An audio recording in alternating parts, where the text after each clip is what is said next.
Un carnassier disparu des forêts d'Allemagne il y a 20 ans est aujourd'hui de retour.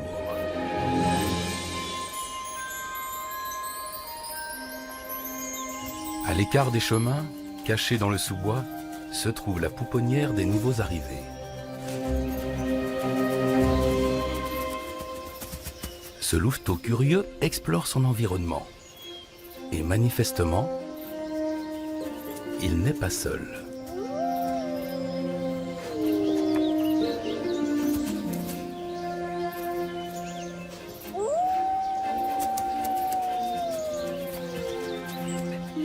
Comment les louveteaux vont-ils surmonter la première année, celle de tous les dangers? Et une fois adultes, seront-ils dangereux pour l'homme?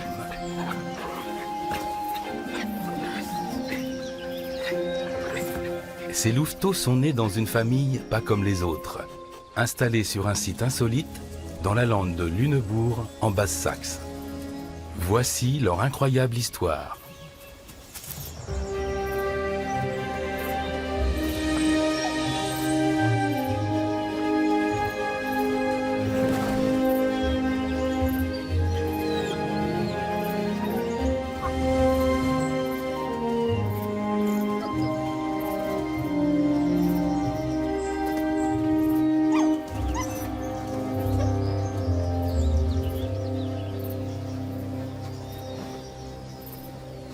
Ce loup âgé d'1 an veille sur ses jeunes frères et sœurs. Leurs parents chassent sur un territoire immense et passent parfois la journée très loin d'eux.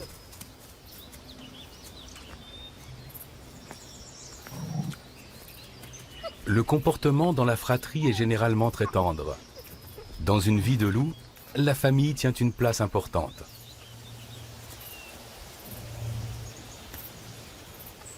Petit frère a une tique à la paupière.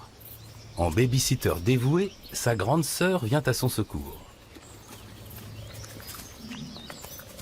Mais où sont donc passés les parents?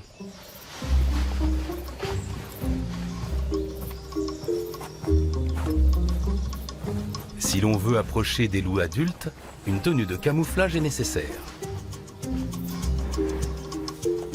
Sebastian Körner est reporter animalier. Il s'est fixé un objectif ambitieux, celui de filmer les loups dans leur habitat naturel sauvage. Les tournages avec des animaux apprivoisés ou vivant en enclos sont bannis de ce reportage.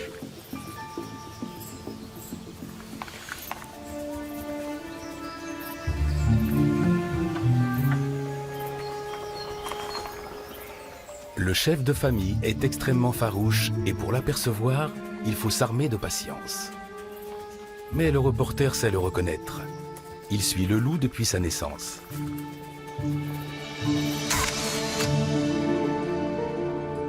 Il lui a même donné un prénom comme à d'autres individus qu'il filme régulièrement.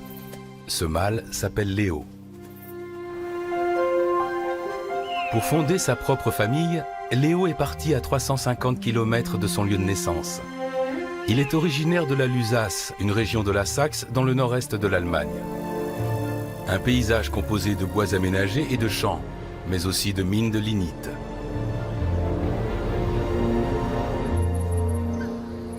La mère de Léo a fait partie des premiers loups nés en Allemagne, après 200 ans d'absence de reproduction de l'espèce dans le pays. En 2010, elle a donné naissance à Léo.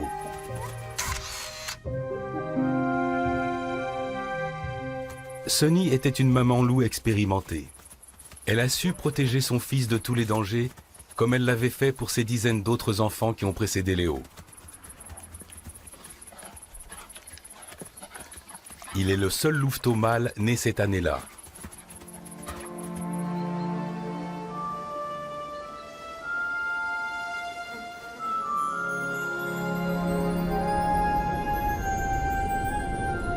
Au cours de l'été, le jeune loup grandit et s'épanouit, pour atteindre rapidement un gabarit imposant.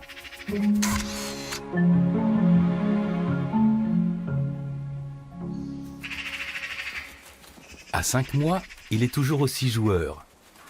Ici, on le voit en compagnie d'une de ses sœurs. Contrairement à elle, il répond volontiers aux provocations de voisins effrontés.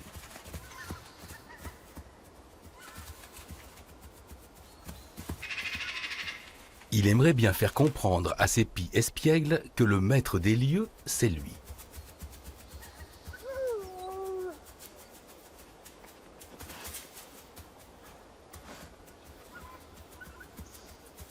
Mais Léo finit par se rendre à l'évidence. Il ne sait ni voler, ni grimper aux arbres.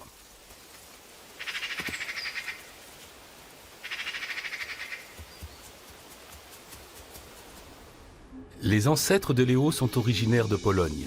Ils arrivent en Allemagne en 1998 et fondent une famille de loups dans la Saxe. Puis ils commencent à se déplacer dans les régions voisines, notamment vers le nord-ouest.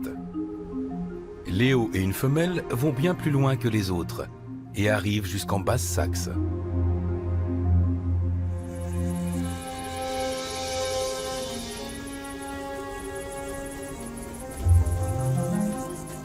Les jeunes loups quittent le nid familial au cours de leur 2e année de vie, lorsqu'ils atteignent la maturité sexuelle. Ils cherchent ensuite un partenaire avec qui ils vont occuper un nouveau territoire. De cette manière, les loups évitent une surpopulation dans la maison parentale.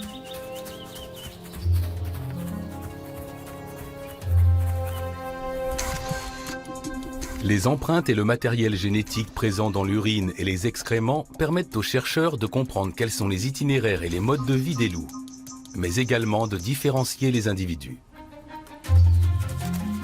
On sait par exemple que les loups se déplacent entre temps, le jour comme la nuit, et qu'ils peuvent faire jusqu'à 70 km en 24 heures.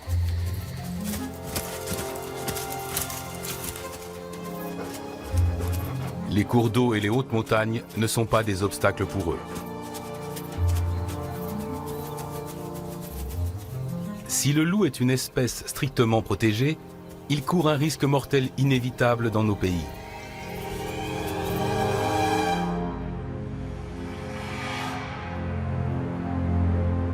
Le pire ennemi du loup est la voiture. En Allemagne, plus de 100 individus sont morts sur les routes depuis le début des années 2000. Toutes les victimes sont recueillies par des chercheurs et envoyées à Berlin dans un laboratoire central pour des examens plus approfondis. C'est en collectant un maximum de données sur les loups qu'on sera en mesure de mieux les protéger. L'observation permanente des animaux en forêt permet de suivre leur comportement de façon très précise. Il s'agit d'une mesure préventive, car après environ 200 ans d'absence, la peur enfouie du loup ressurgit. Quant à Léo, il a échappé aux accidents sur son long parcours. Et il a rencontré une compagne qui a fait autant de chemin que lui. Léo et Cléa fondent leur famille dans la lande de Lunebourg, près de la ville de Münster. Ce sont des pionniers. Parmi les loups venus de Pologne, aucune meute ne s'est encore aventurée aussi loin à l'ouest. Les loups vivent en famille de 6 à 10 individus. La meute se compose des parents, des louveteaux et des jeunes loups presque adultes de la portée précédente. Les aînés de la fratrie aident les parents à s'occuper des plus jeunes.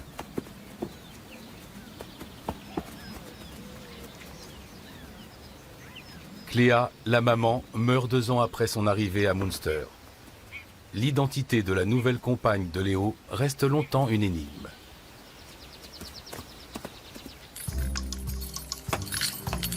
Pour espionner la famille loup, un stratagème s'impose. 15 pièges vidéo sont dissimulés sur leur territoire et y restent pendant quelques mois. Ce sont les mouvements des loups qui déclenchent les caméras. Elles enregistrent ensuite pendant 1 minute des scènes de la vie de Léo et de sa famille.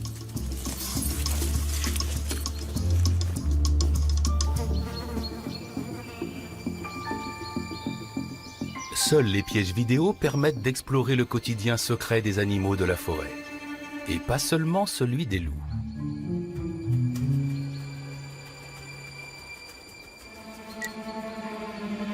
On découvre aussi les habitudes de certains voisins, comme cette maman blaireau et ses 2 petits, sur le point d'abandonner un terrier qu'ils ont eux-mêmes creusé. Leur château de sable attire beaucoup de visiteurs, qui se livrent parfois à des spectacles surprenants.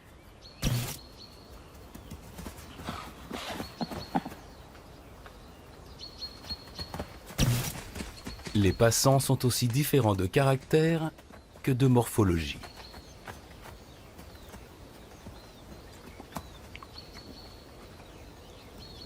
La forêt de la lande de Lunebourg héberge une faune très riche. Les loups affamés n'en attendent pas moins.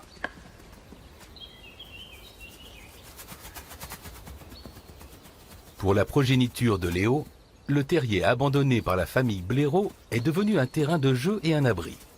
Grâce aux pièges vidéo, nous pouvons observer ces louveteaux âgés de 6 semaines qui font une de leurs premières excursions. Et nous allons enfin savoir qui est la nouvelle compagne de Léo. Voici Ella. C'est l'une des filles aînées de Léo. Elle a donc succédé à Cléa, sa propre mère. Un cas de figure qui se présente parfois chez les loups en absence de nouvelles femelles arrivant de l'extérieur. Il s'agit avant tout de garantir la continuité du clan.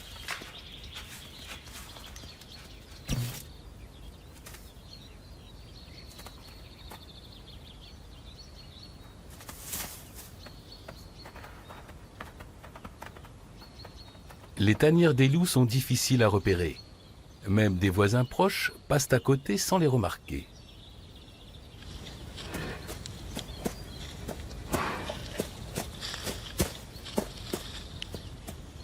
La famille loup ne reste jamais plus de quelques semaines au même endroit, par mesure de précaution. Elle change régulièrement de domicile pour protéger les louveteaux des maladies et des ennemis éventuels. Les loups prennent soin de leurs tanières et les réparent si nécessaire.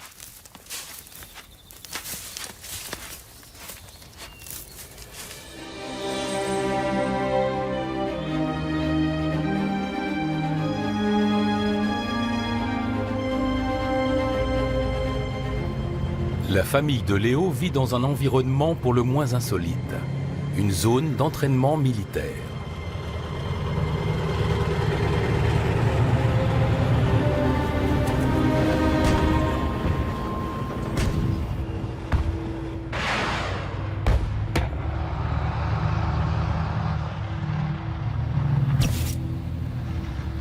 Des bruits, des machines, des soldats.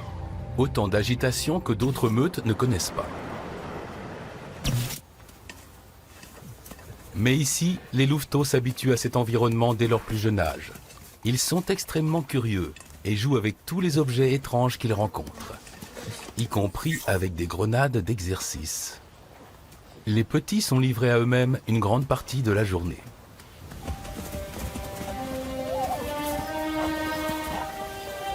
Lorsque les parents chassent ou se reposent, les jeunes s'entraînent sur le lieu de rendez-vous familial.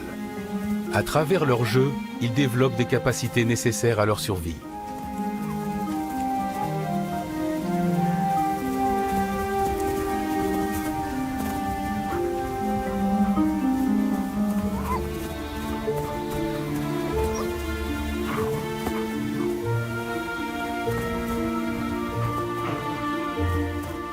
En se mordillant les uns les autres, les frères et sœurs s'entraînent à la vie de carnassiers.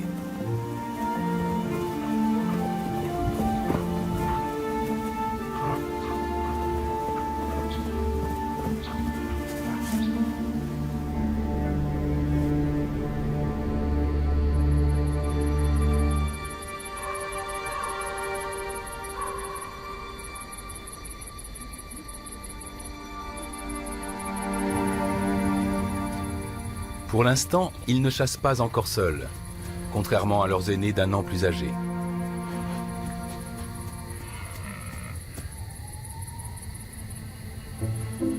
Mais soudain, les louveteaux semblent frénétiques, et pour cause.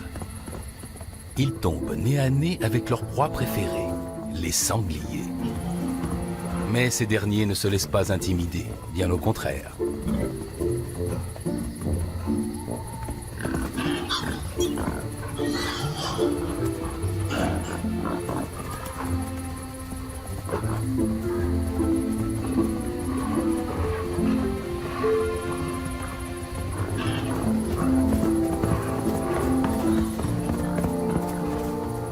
Il faudra aux novices encore du temps pour s'affirmer.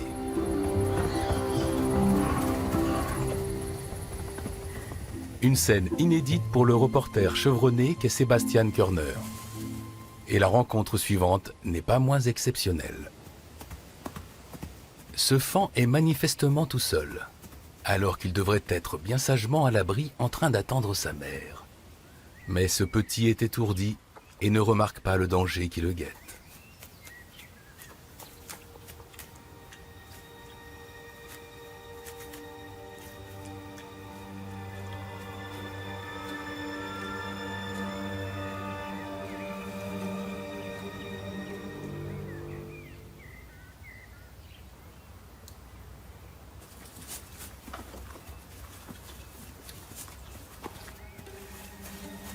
Le loup ne saurait résister plus longtemps.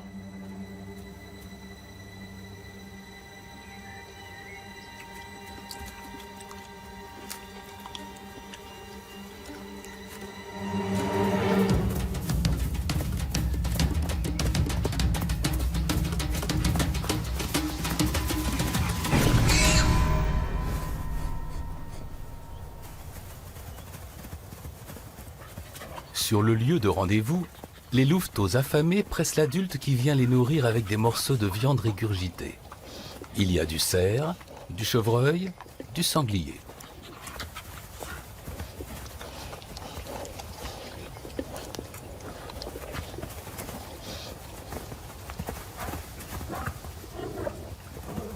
Les petits ne sont pas rassasiés et continuent à mendier. Mais la grande sœur, exaspérée, leur fait comprendre clairement que c'est elle qui commande.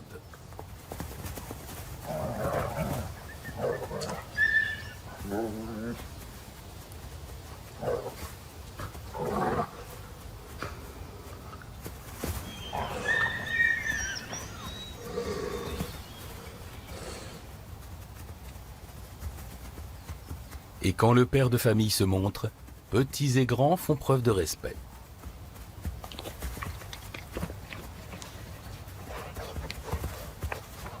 La progéniture accepte l'autorité naturelle des adultes. Contrairement à ce qu'on peut voir dans certains films de fiction, la hiérarchie n'est pas remise en question au sein d'une meute vivante en liberté. Les loups sauvages forment des familles soudées et prennent soin les uns des autres. Le reste n'est que légende.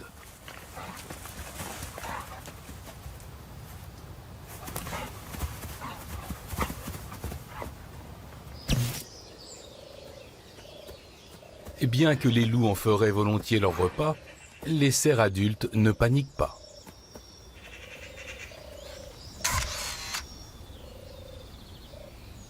Léo marque ici son territoire.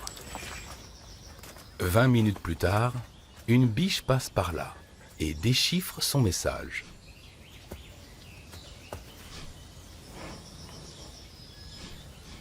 Oui, c'est bien cela. Il y a un loup dans les parages. La biche a compris, mais pas de quoi l'émouvoir. Les louveteaux de Léo grandissent et ne cessent d'apprivoiser leur univers. À la fois curieux et craintifs, ils explorent le terrain avec circonspection.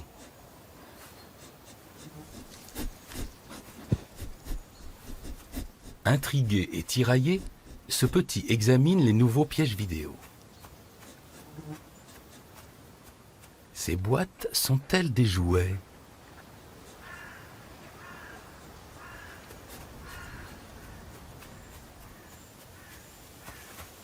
Chaque année, les louveteaux de Léo s'habituent au va-et-vient bruyant de la zone d'entraînement militaire.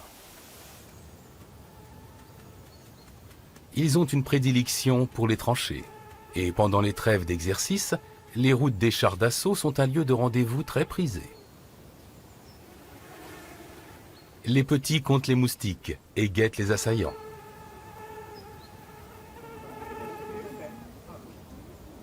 Les bipèdes ne leur font pas peur. Ils ont l'habitude de les côtoyer. Généralement, les lieux de rendez-vous des meutes de loups sont éloignés des zones fréquentées par les humains. Et les louveteaux s'enfuient à l'approche de visiteurs inhabituels. Mais la meute de Munster est un cas à part. Si la progéniture de Léo garde une distance respectable avec les chars bruyants et leurs occupants, elle est toutefois habituée à voir ces engins, à côtoyer des hommes et à entendre leur voix.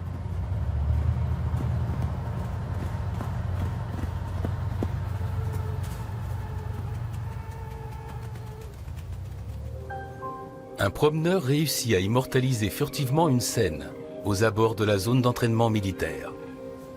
Un membre du clan de Léo observe un homme tout en maintenant une distance de sécurité. Une attitude qui n'a rien d'anormal chez un loup, tant qu'il se sent en sécurité. Le cueilleur de champignons ne remarque pas qu'il est observé. Le loup finit par se lasser et décide de continuer son chemin. Un comportement tout à fait ordinaire.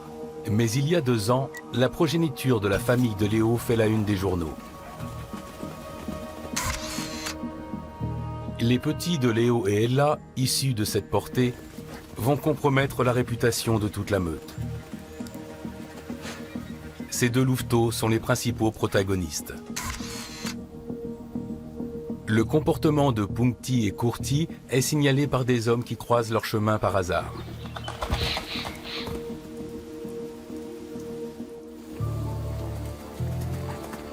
Punkti est le premier à attirer l'attention. Le louveteau a été baptisé par des gardes forestiers. Un jour, il se met en travers de la route de randonneurs. Punkti fait comprendre qu'il veut jouer.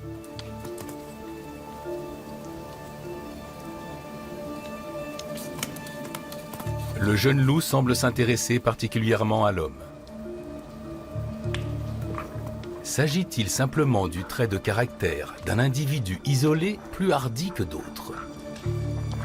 Punkti quitte la meute parentale peu après et s'aventure jusqu'aux Pays-Bas. Il apparaît fréquemment à proximité des habitations. C'est quoi? C'est un loup? Ouais, c'est un loup. Son comportement est pour le moins intrigant, voire inquiétant.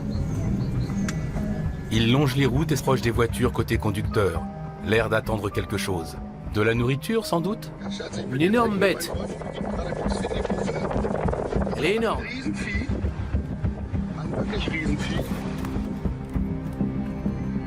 Je peux pas passer. Mais cette obsession sera fatale au jeune loup.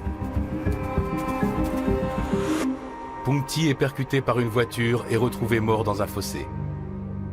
Mais le problème n'est pas réglé.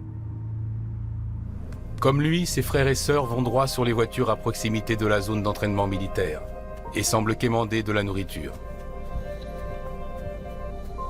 D'où vient cet étrange comportement? Regarde-moi ça. On pourrait les nourrir. C'est fou. Le ministère de l'Environnement réagit. Kurti est capturé pour être équipé d'un émetteur.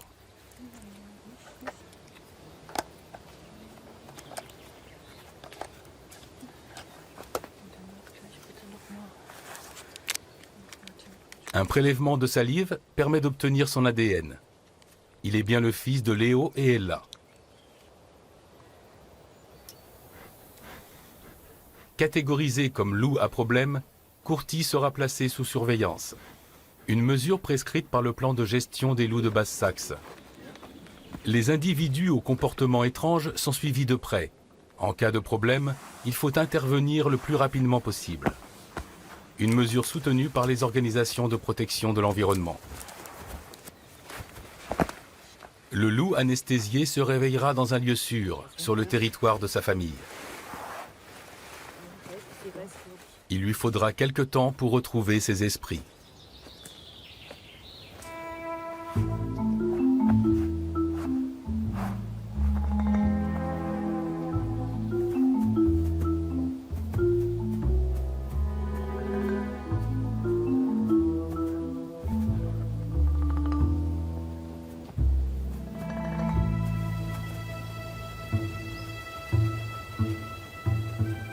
L'émetteur qu'il porte au cou ne le dérange pas.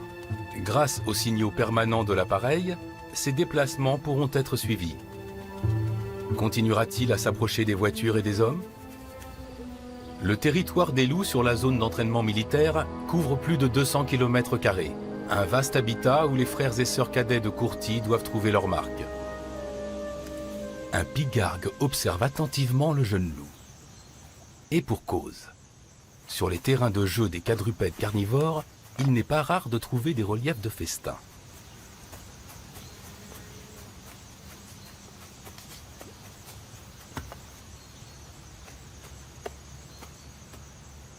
Le louveteau ne voit pas venir le rapace.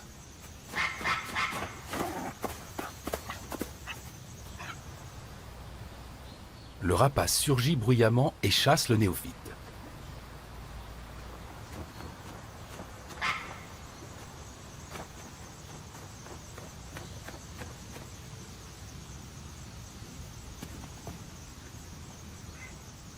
Le pigargue sans vergogne dérobe le jouet du louveteau.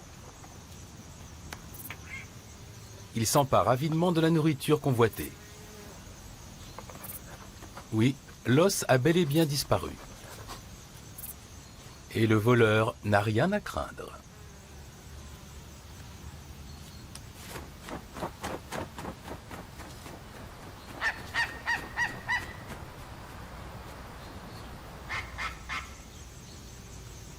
Le jeune loup ne sait pas encore s'affirmer sur son territoire.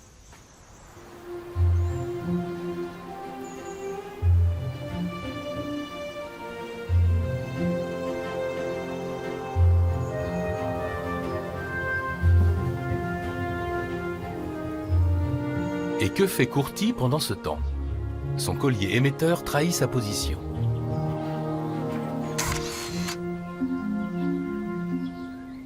En grandissant, il semble éviter la proximité de l'homme. Ses frères et sœurs ne se font plus remarquer non plus.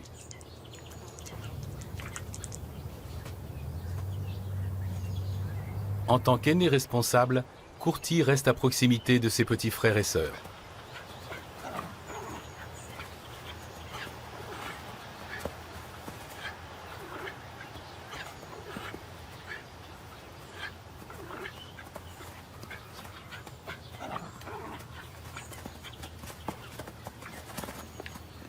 Une de ses sœurs s'occupe elle aussi des plus jeunes.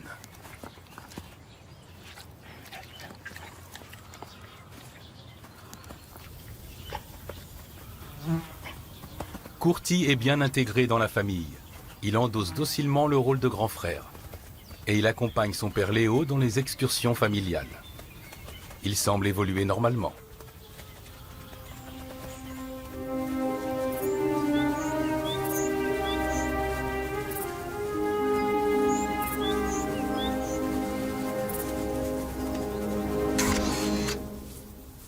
A-t-il appris de son père à être prudent face aux hommes et à garder suffisamment ses distances?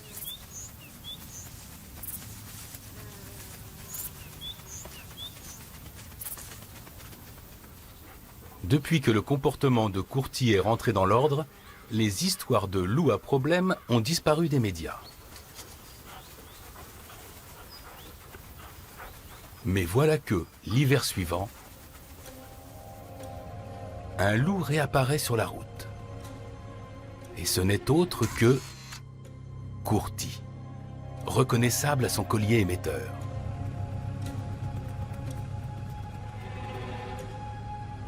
De nouveau, il s'intéresse à une voiture et s'en rapproche à plusieurs reprises. Courti est devenu adulte, mais il continue à être insistant.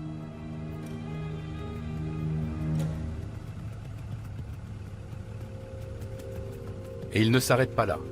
Il poursuit des randonneurs et mord leurs chiens. Avec des balles en caoutchouc, on veut apprendre à Courti à craindre l'homme. Mais les tentatives échouent. Le ministère de l'Environnement de la Basse-Saxe décide de procéder à une mesure de prévention. Courti est le premier loup d'Allemagne à être retiré de la nature.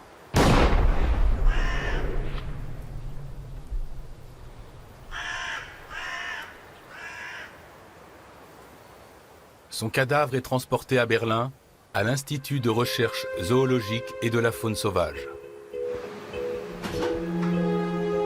Nous ne sommes pas autorisés à filmer son autopsie.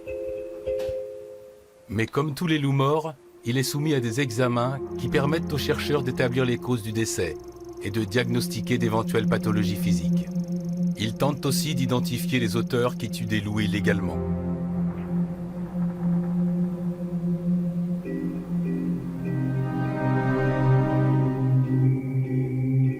Quant à Courti, il était en parfaite santé. Il ne souffrait d'aucune anomalie organique qui aurait pu expliquer sa tendance à aller droit vers les hommes et leurs véhicules. Il doit y avoir une autre raison.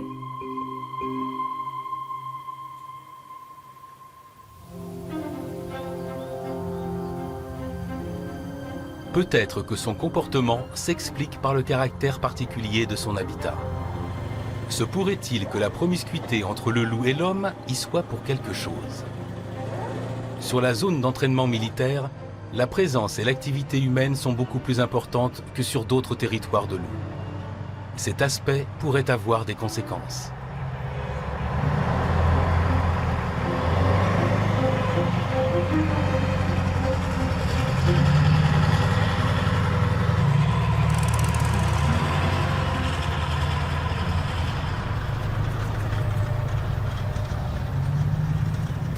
Les louveteaux laissent les véhicules et les hommes les approcher de manière inhabituelle.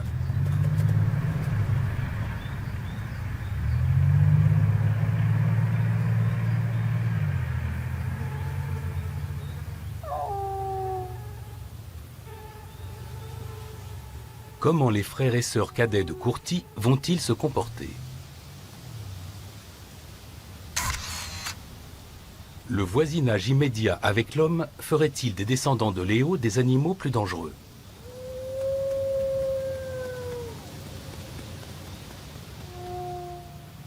La réponse pourrait se trouver là où Léo est venu au monde.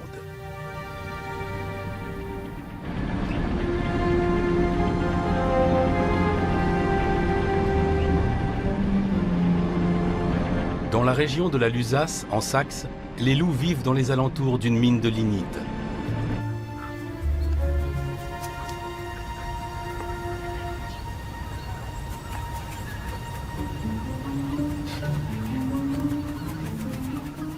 Autrefois, le territoire des animaux était calme, mais aujourd'hui, le trafic est devenu important. Y aura-t-il des problèmes entre les loups et les hommes?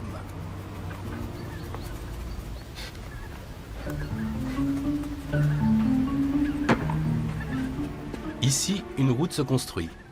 Ce louveteau âgé de 5 mois s'est vite habitué à la présence du chantier.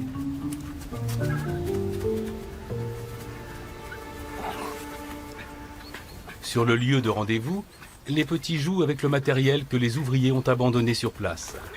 Ce tuyau en caoutchouc est parfait pour un exercice de tir à la corde.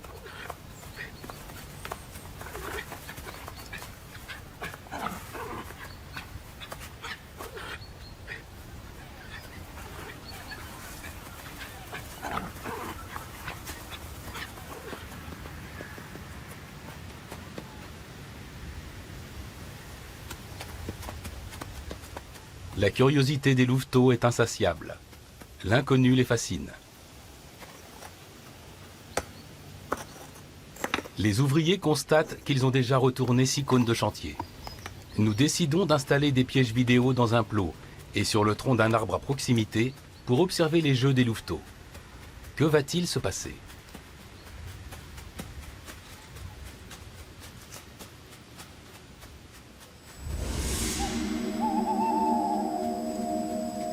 Il fait nuit noire. Seule la lumière infrarouge de la caméra se reflète dans les yeux des loups et sur le cône de chantier.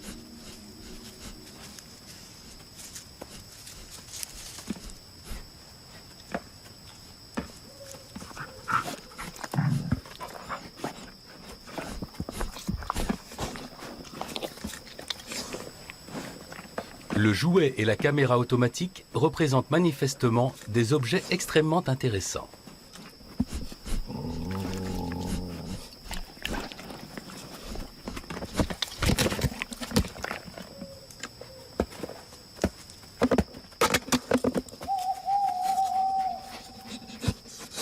Les louveteaux aimeraient bien emporter tout ça.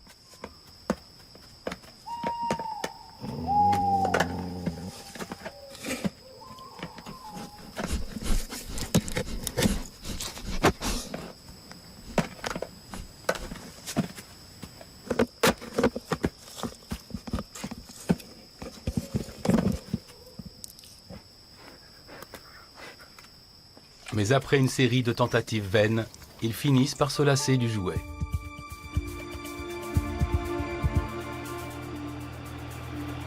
Malgré la proximité avec l'homme, les loups de chantier de la Lusace ne montrent pas de traits de caractère alarmants.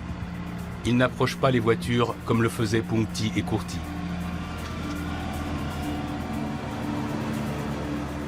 Dans la Lusace, le loup est de nouveau présent depuis près de 20 ans et il n'effraie plus les habitants de la région qui se sont habitués à lui. La proximité avec l'homme n'est donc pas une explication suffisante pour les comportements atypiques des quadrupèdes.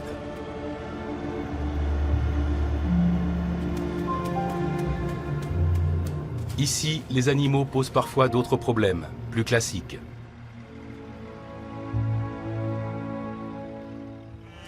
Lorsque les loups s'en prennent aux troupeaux de moutons, les pertes peuvent coûter cher aux éleveurs. Alors, ils se prémunissent.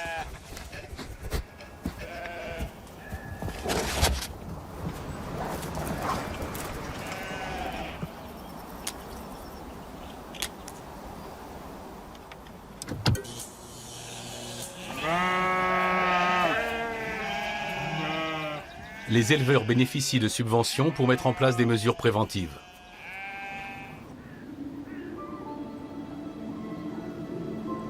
Les loups doivent apprendre que les moutons sont hors d'atteinte lorsqu'ils sont protégés par une clôture électrique. Et si malgré tout un éleveur subit des pertes, il est dédommagé par l'État.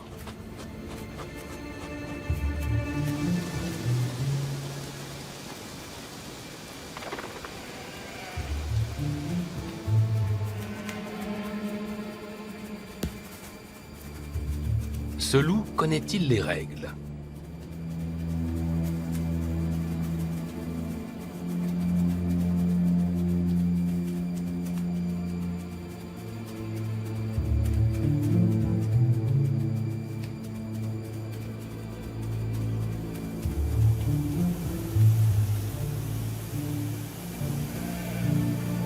Il ignore tout simplement le troupeau. En Saxe, seul un mouton sur 100 est victime des loups chaque année.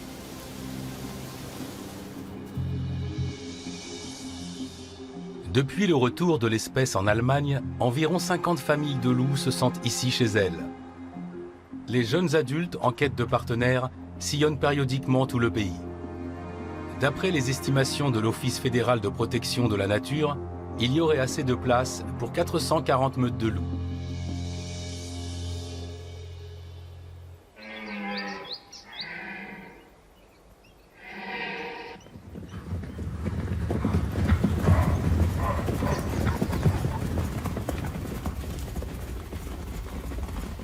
Les loups ne peuvent vivre que là où le gibier est abondant. Une meute délimite la taille de son territoire en fonction de ses besoins de nourriture.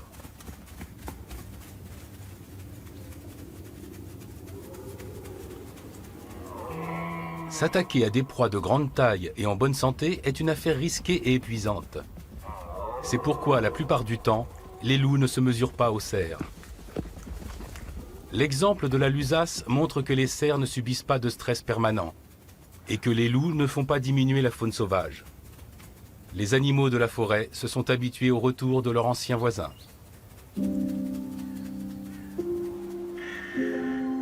Mais qu'en est-il des loups de la zone d'entraînement militaire en Basse-Saxe ? Seraient-ils plus dangereux qu'ailleurs ?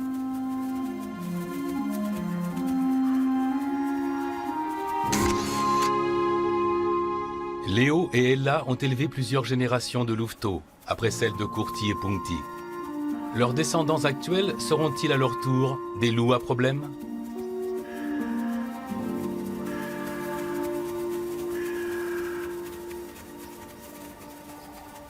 Du haut de son mirador, un chasseur assiste à une scène qui en dit long. Deux des louveteaux de Léo s'approchent. Ils n'ont pas encore remarqué le chasseur.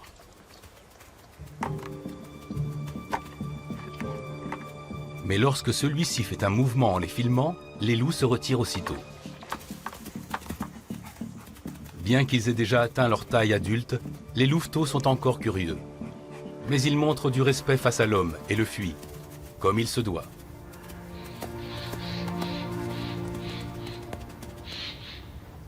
Jusqu'à présent, aucun autre descendant de Léo n'a approché l'homme depuis Kurti et Puncti. Un tel comportement est circonscrit à leur génération. La seule explication plausible est la suivante.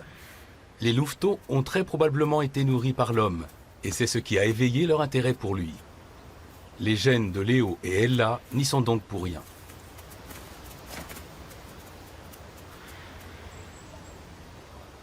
Dès l'âge tendre de 6 mois, les louveteaux portent une fourrure hivernale imposante et peuvent être facilement confondus avec leurs parents.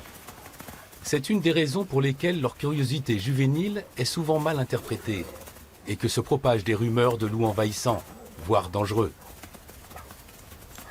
Mais en devenant adultes, ils n'auront plus le temps de jouer. Il leur faudra chasser et nourrir à leur tour leur progéniture.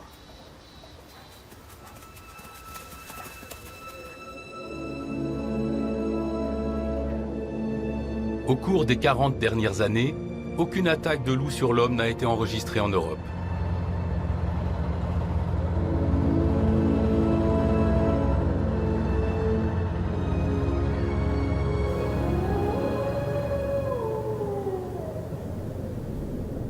Chez les loups de la zone d'entraînement militaire de Münster, une année s'est écoulée sans fait divers autour des loups.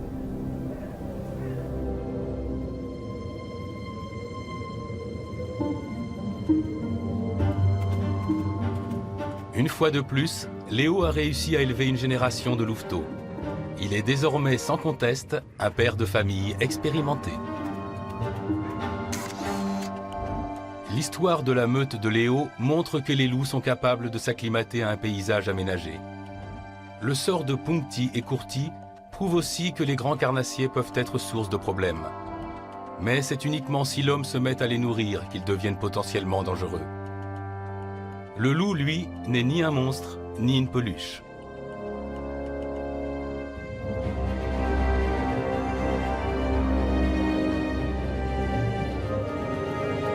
Que ce soit dans la lande de Lunebourg en Basse-Saxe ou ailleurs, si nous acceptons le chasseur quadrupède et ses habitudes, au même titre que le cerf, le renard ou le sanglier, nous n'aurons pas à redouter son voisinage.